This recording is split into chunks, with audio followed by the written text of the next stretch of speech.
When I first started DJing, I didn't think, oh yes, I'm definitely tapping into some sort of Gnostic ceremony here.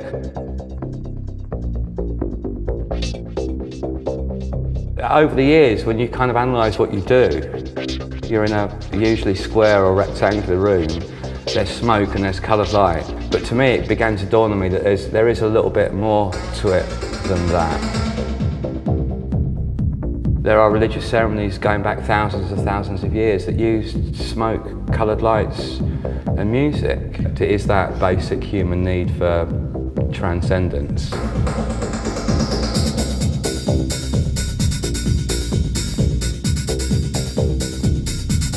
The DJ and record producer Andrew Weatherall has died at the age of 56. The musician rose to fame in the acid house era and was known for his work on popular club remixes of hit tracks from New Order, Primal Scream and the Happy Mondays.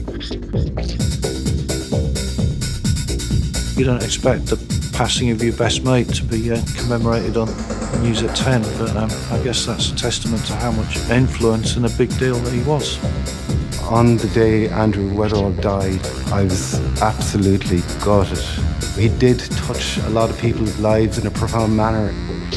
He really was a remarkable, one-off, beautiful anomaly. He was doing such amazing work, tragically cut short.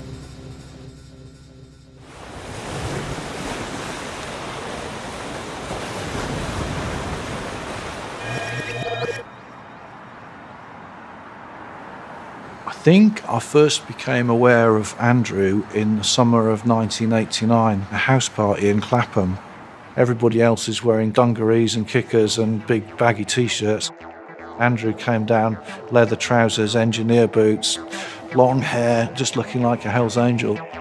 The acid house thing was in full swing, but Andrew was coming from it, playing Chris and Cozy, William Orbit. He was just coming at it from a completely different angle, and I was utterly blown away.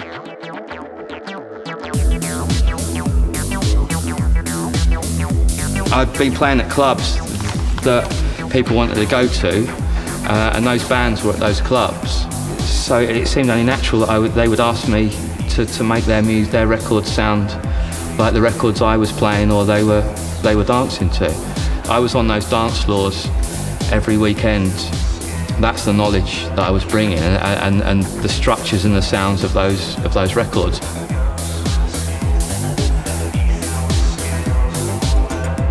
It was just educational to go in the studio to watch him work. He was a very, very natural arranger of, there'd be a bunch of ideas and Andrew could pull it together into a cohesive whole really, really amazingly. I remember him playing the test press and it come together and thinking, wow, this really is something exceptional. It must have been like 1990 when he did it. I'd never heard anything like it in my life.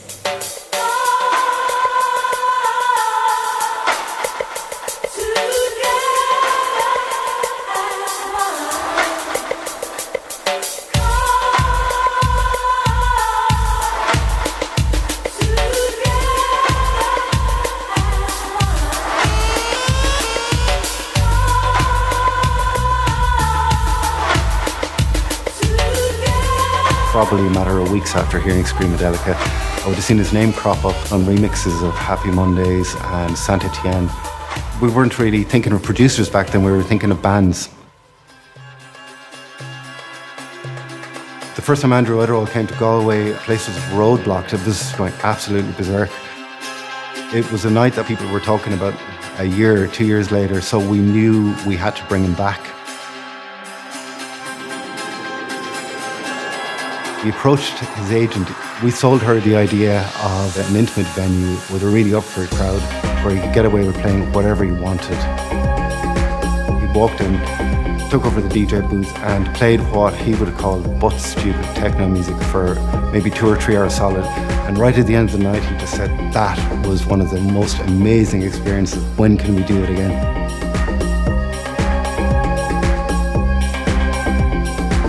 I don't know, it may be a bit crass to equate going out and taking drugs at a disco with going to church, but maybe a tad blasphemous to some people, but some people want it ordered and they want middlemen. So they'll join a church or they're part of a religion, and some people just want to find it themselves. They may be being a bit greedy because there's a little less work involved sometimes with taking drugs rather than studying the scriptures of great religions.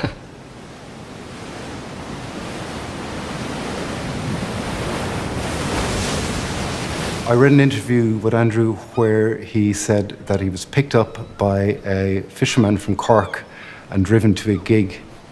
That was the first time I heard "Fail we may, sail we must." I remember him coming in, showing me his new tat. I was going, "What's this then, Andrew?" And he's like, "Yeah, you'll never believe this." Well, I was in County Cork, being driven to a gig, like deep into the countryside, and the guy that picked me up was only 21 or so, and he worked on the trawlers, and he was trying to talk to me about music and DJing, and I was just like, "No, that's boring. Tell me about working on trawlers." And he was unfolding all these amazing stories about force 9 gales, and you know, I said, "Is there any time when you get up in the morning and you just can't be asked?" And he said, "Yeah, all the time, but fail we may, sail we must." I was like, "What?" It's just an old fisherman saying, because you know, if you didn't go at sea, you wouldn't feed your family. You had to go however you felt or whatever the weather was doing.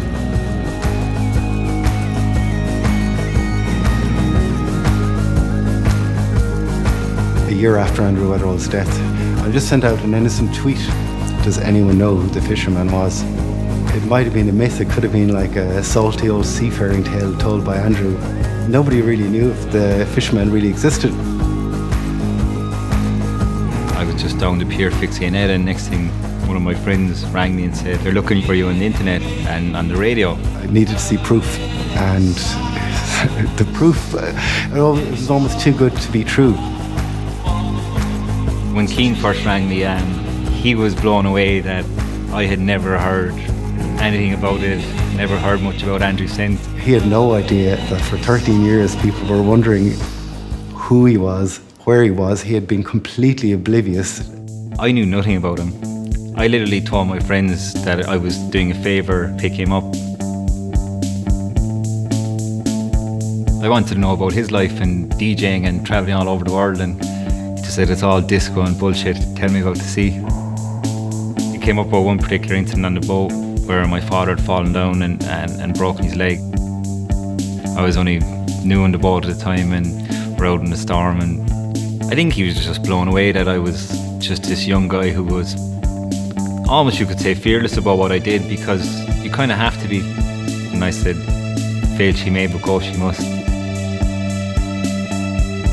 I got that expression from my father, from other fishermen. It's just kind of a local saying, like, you know.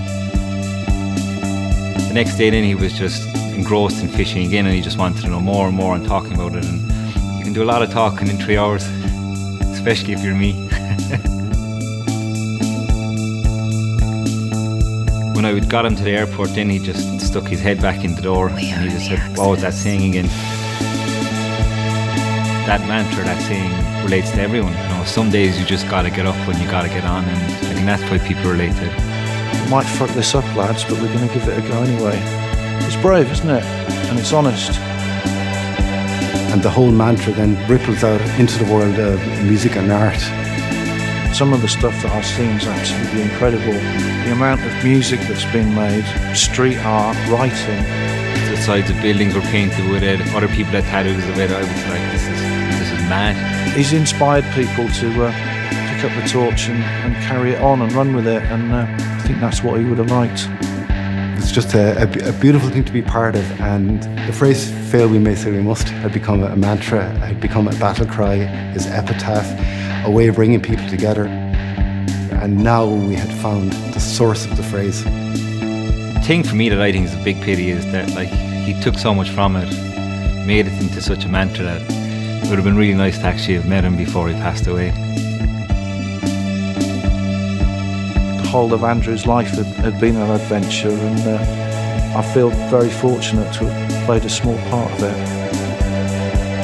He was my friend, and I miss him. I've always had that kind of at the back of my mind. I'm expecting a phone call and someone's going to say, "Right, you've had your fun now, it's time to move on. So it was that energy that made me want to experiment and find my own path. I just enjoy making things. I think that's what it is. Whether it's writing, whether it's making music, or whether it's making some art, I just enjoy that creative process. You know, art and magic are the same thing, really. You're manipulating sounds to alter people's consciousness. You know, that's kind of what magic is.